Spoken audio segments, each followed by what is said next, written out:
Hello viewers, பண பிரச்சனையில் சிக்கி தவிக்கிறீங்களா? உங்கள் செல்வத்தை கட்டி எழுப்ப ஒரு எளிய ஜப்பானிய ரகசியம் இருக்குன்னு சொன்னால் அதை நம்புவீங்களா? ஆர்வமாக இருக்கா? வாங்க போகலாம் வீடியோக்குள்ள. வணக்கம் நண்பர்களே, உங்களோட வாழ்க்கையை வளமாக்கும் மற்றும் நிறைவானதாக்கும் ரகசியங்கள் அலசும் நம்ம சேனலுக்கு உங்களை நான் வரவேற்கிறேன். இன்றைக்கி நாம் ஜப்பான் வரைக்கும் போய் 1% ரூல் பற்றி தெரிஞ்சுக்க போகிறோம். இது ஏதோ பெரிய பொருளாதார தியரின்னு நினச்சி கண்ணை மூடாதீங்க. இந்த ரூல் ரொம்ப சிம்பிளானது, ஆனால் பயங்கர பவர்ஃபுல்லானது. ஜப்பானுக்கும் எனக்கும் என்ன சம்பந்தம்? நான் பணக்காரன் ஆகிறதுக்கு என்ன சம்பந்தம்னு நீங்கள் யோசிக்கலாம்.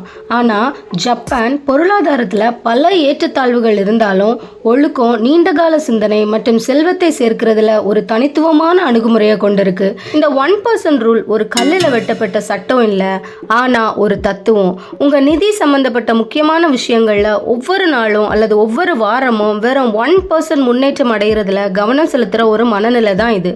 இது ரொம்ப சின்னதாக தெரியலாம், ஒரு துளி மாதிரி கூட இருக்கலாம். ஆனால் இது காலப்போக்கில் பெரிய மாற்றத்தை ஏற்படுத்தும், கூட்டு வட்டி மாதிரி. ஆனால் உங்கள் பழக்க வழக்கங்களுக்கும் திறன்களுக்கும் இது கரெக்டாக பொருந்தும். நீங்கள் ஒவ்வொரு வாரமும் ஒரு வருமானத்தில் 1% அதிகமாக சேமிக்க முடிவு பண்ணுறீங்கன்னு வச்சுக்கோங்க. முதல் வாரத்தில் அது ரொம்ப சின்ன தொகையாக இருக்கும். ஆனால் வருஷம் முடிகிறதுக்குள்ளே ஒவ்வொரு வாரமும் நீங்கள் தொடர்ந்து சேமிக்கிற அந்த 1% கணிசமான தொகையாக மாறும். இதையே சில வருஷங்களுக்கு நீங்கள் செஞ்சால் அதோட விளைவு நம்ப முடியாததாக இருக்கும். ஆனால் இந்த 1% ரூல் வெறும் பணத்தை சேமிக்கிறது மட்டும் இல்லை, இது உங்கள் நிதி வாழ்க்கையோட பல அம்சங்களையும் உள்ளடக்கிய ஒரு முழுமையான அணுகுமுறை. நம்ம தமிழ் சூழலுக்கு ஏற்ற சில சுவையான எக்ஸாம்பிள்ஸோட இதை பார்க்கலாம். முதலாவதா, உங்கள் வருமானத்தை 1% அதிகரிப்பது எப்படி? இந்த வாரம் நீங்கள் எப்படி 1% அதிகமாக சம்பாதிக்கலாம்? ஒரு சின்ன ஃப்ரீலான்ஸ் வேலையை எடுத்துக்கலாம். ஒரு கஸ்டமருக்கு எக்ஸ்ட்ராவாக ஒரு சர்வீஸ் கொடுக்கலாம். நீங்கள் விற்கிற ஒரு பொருளுக்கு கொஞ்சம் அதிக விலை பேசி வாங்கலாம். இல்லைனா உங்கள் வேலையில் இன்னும் கொஞ்சம் சுறுசுறுப்பாக இருந்து உங்களோட பாஸ் கிட்ட நல்ல பேர் வாங்கலாம். இந்த வாரம் நீங்கள் சம்பாதிக்கிற அந்த எக்ஸ்ட்ரா 100 ரூபாய் சின்னதாக தெரியலாம், ஆனால் தொடர்ந்து உங்கள் வருமானத்தை கொஞ்சம் கொஞ்சமாக உயர்த்துறது காலப்போக்கில் பெரிய மாற்றத்தை ஏற்படுத்தும். உங்கள் நேரத்தில் வெறும் 1% புதுசாக தேவைப்படுற ஒரு திறமையை கற்றுக்க செலவு பண்ணுங்கள். அந்த சின்ன டெய்லி இன்வெஸ்ட்மெண்ட் எதிர்காலத்தில் பெரிய வருமான உயர்வுக்கு வழிவகுக்கும். இந்த வாரம் உங்கள் செலவுகளில் எங்கே 1% குறைக்கலாம்னு இப்போ பார்க்கலாம். ஒரு நாள் வெளியில் நீங்கள் சாப்பாடு எடுத்துகிட்டு போகலாம்.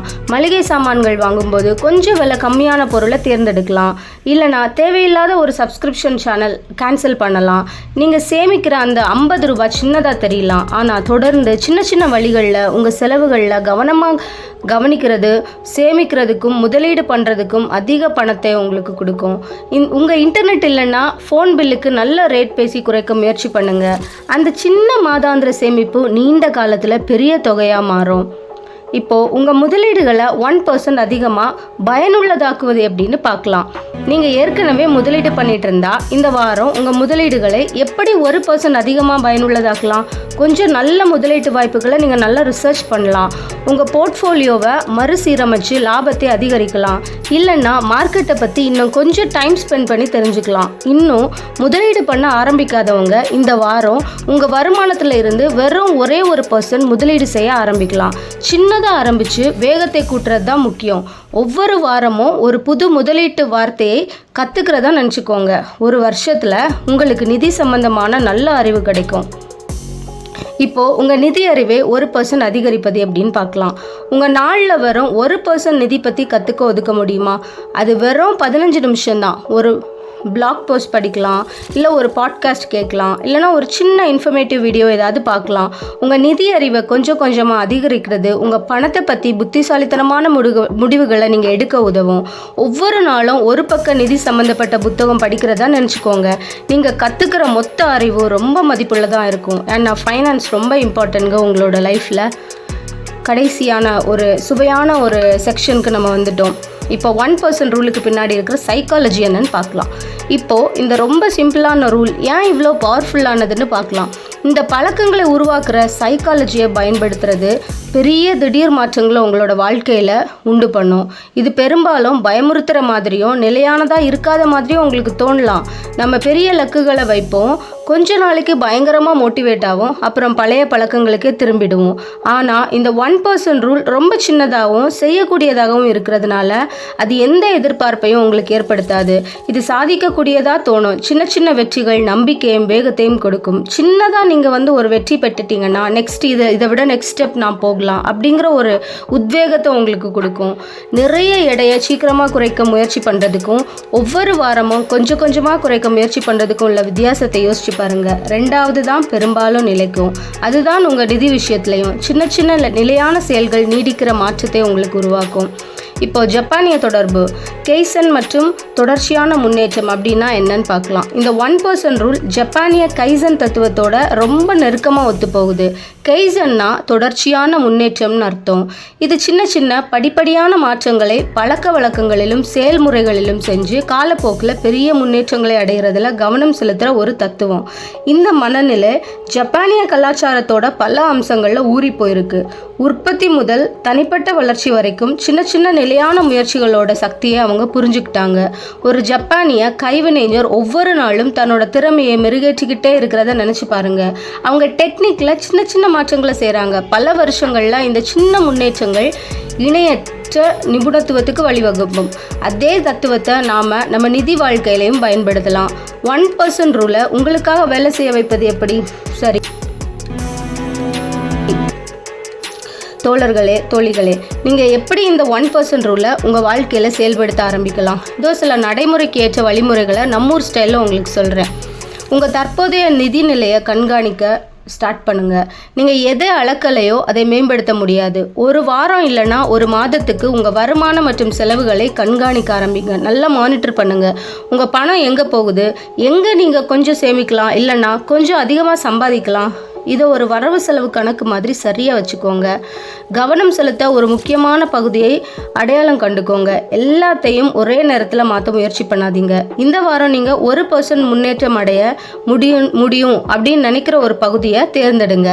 அது ஒருவேளை வெளியில் சாப்பிட்றது, ஒருவேளை குறைக்கிறதா இருக்கலாம், கொஞ்சம் விலை கம்மியான மொபைல் ரீசார்ஜ் பிளான் கண்டுபிடிக்கிறதா இருக்கலாம், இல்லைனா மியூச்சுவல் ஃபண்ட்ஸ் இல்லைனா ஃபிக்ஸட் டெபாசிட் மாதிரி ஒரு புது முதலீட்டு வாய்ப்பை பற்றி 15 நிமிஷம் கற்றுக்கிறதா இருக்கலாம். சின்னதாக அடையக்கூடிய இலக்குகளை நீங்கள் நிர்ணயிச்சு கொள்ளுங்கள்.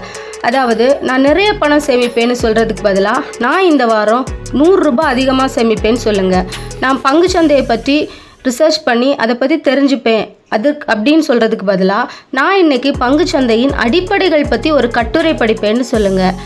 நிலையானதாக கன்சிஸ்டண்ட்டாக இருங்க. இதுதான் ரொம்ப முக்கியமான விஷயம். அது சின்னதாக தோணினாலும் ஒவ்வொரு வாரமும் உங்கள் சின்ன முன்னேற்றங்களை கடைபிடிங்க. உங்கள் ஃபோனில் ரிமைண்டர்ஸ் வச்சுக்கோங்க. அதை உங்கள் வழக்கத்தில் சேர்த்துக்கோங்க. சின்ன சின்ன வெற்றிகளை கொண்டாடுங்க. அப்போதான் மோட்டிவேஷனோடு இருக்க முடியும். ஒரு சின்ன செடியை தொடர்ந்து தண்ணி ஊற்றுற மாதிரி நினச்சிக்கோங்க. அது கண்டிப்பாக ஒரு பெரிய மரமாக சீக்கிரமாக வளரும். மதிப்பாய்வு செய்து சரி பாருங்க. அவ்வப்போது உங்கள் முன்னேற்றத்தை மதிப்பாய்வு பண்ணுங்கள். உங்கள் 1% முன்னேற்றங்கள் ஏதாவது மாற்றத்தை ஏற்படுத்துதா? வேறு எங்கே நீங்கள் இந்த ரூலை பயன்படுத்த ஆரம்பிக்கலாம்? தேவைக்கேற்ப உங்கள் அணுகுமுறையை மாற்றிக்கோங்க. இப்போது சிலர் யோசிக்கலாம், சும்மா 1% தானா, நான் பணக்காரன் ஆகிறதுக்கு இது ரொம்ப நாள் எடுக்குமே. நீங்கள் முழுசாக தப்பாக சொல்லலை. இந்த 1% ரூல் சீக்கிரமாக பணக்காரன் ஆக்குகிற திட்டமே கிடையாது. இது நீண்ட காலத்தில் நிலையான செல்வத்தை உங்களுக்கு கட்டி எழுப்ப உதவி செய்கிறதா இருக்கிறது.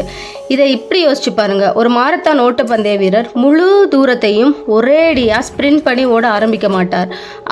அவர் என்ன பண்ணுவாருன்னா சின்ன சின்ன நிலையான அடிகளோடு ஆரம்பித்து காலப்போக்கில் அவங்களோட சகிப்புத்தன்மையை வளர்த்துப்பாங்க. இந்த 1% ரூல் உங்கள் செல்வத்தை கட்டி எழுப்புறதற்கான ஒரு மாரத்தான் ஸ்ட்ராட்டஜின்னு நீங்கள் யோசித்து வச்சுக்கலாம். அதே மாதிரி சில சொல்லலாம், என் வருமானம் ரொம்ப கம்மியாக இருக்குது, அதில் 1%னா ரொம்ப சின்ன தொகையாக இருக்குமே. ஆரம்பத்தில் அந்த தொகை சின்னதாக இருந்தாலும் இந்த தத்துவம் மாறாது. உங்கள் வருமானத்தை தொடர்ந்து 1% உயர்த்துறதுல நீங்கள் நல்ல கவனம் செலுத்துங்க. வளரும் வருமானத்தில் அந்த சின்ன சதவீத உயர்வு காலப்போக்கில் பெரிய தாக்கத்தை ஏற்படுத்தும். ஜப்பானில் 1% ரூல் உடனடி பலனை பற்றி இல்லை. இது தொடர்ச்சியான நிதி முன்னேற்றத்தோட ஒரு மனநிலையை வளர்க்குறது. இது சின்ன சின்ன நிலையான மாற்றங்களை செய்கிறது. அது காலப்போக்கில் சேர்ந்து பெரிய செல்வத்தை உண்டாக்கும். இது படிப்படியான முன்னேற்றத்தோட சக்தியை நம்புறது. ஒரு தவில் மெதுவாக ஆரம்பித்து உச்சத்துக்கு போகிற மாதிரி. அதனால தான் என்னோட தோழர்களே, என்னோட நண்பர்களே, இந்த 1% ரூலை ரூலோட சாரத்தை நீங்கள் ஏற்றுக்கணும்னு நான் உங்களை கேட்டுக்கிறேன். சின்னதாக ஆரம்பிங்க, நிலையாக இருங்க. உங்கள் நிதி எதிர்காலம் கொஞ்சம் கொஞ்சமாக மாறுறத பாருங்கள். அந்த சின்ன டெய்லி முன்னேற்றங்களோட சக்தியை குறைச்சி எடை போடாதீங்க. அதுதான் உங்கள் எதிர்கால செல்வத்துக்கான விதைகள். இந்த 1% ரூல் பற்றி நீங்கள் என்ன நினைக்கிறீங்க? இந்த வாரம் நீங்கள் என்ன சின்ன நிதி முன்னேற்றங்களை செய்ய போகிறீங்க? உங்கள் கருத்துக்களை கீழே கமெண்ட்ஸில் சொல்லுங்கள். இந்த வீடியோ உங்களுக்கு பயனுள்ளதாக இருந்தால் லைக் பண்ணுங்கள், ஷேர் பண்ணுங்கள். மேலும் இது போன்ற வீடியோக்களுக்கு சப்ஸ்கிரைப் பண்ணுங்கள். அடுத்த முறை பார்க்குற வரைக்கும் அந்த 1% பெட்டருக்காக தொடர்ந்து முயற்சி பண்ணுங்கள். நன்றி. Thank you everyone.